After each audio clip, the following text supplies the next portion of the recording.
10 a.m. nandito na kami sa Daenerys private pool kung saan ginanap yung birthday ni Bambam. Nagsimula na silang mag-ayos ng mga lobo. Eto nga pala yung pabitin. May pangbata at pangmatanda.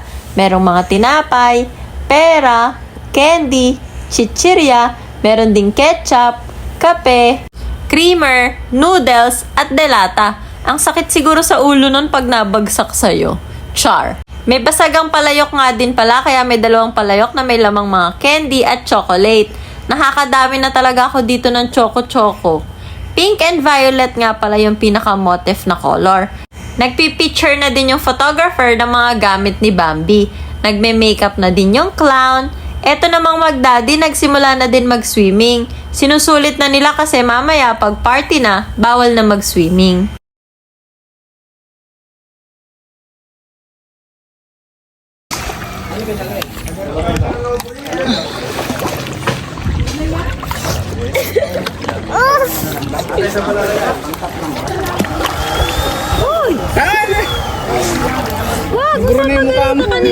May dumating nga palang package sa asawa ko from Jorge's Educational Merchandise.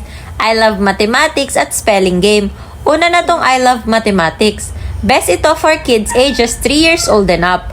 539 pesos sa Shopee.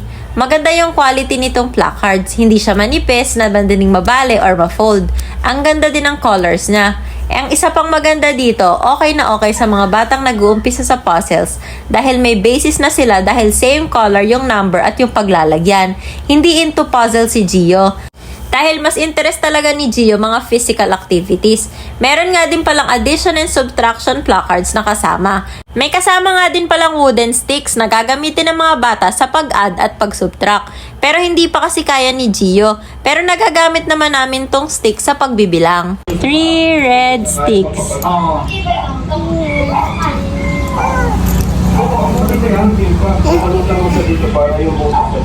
Thank you.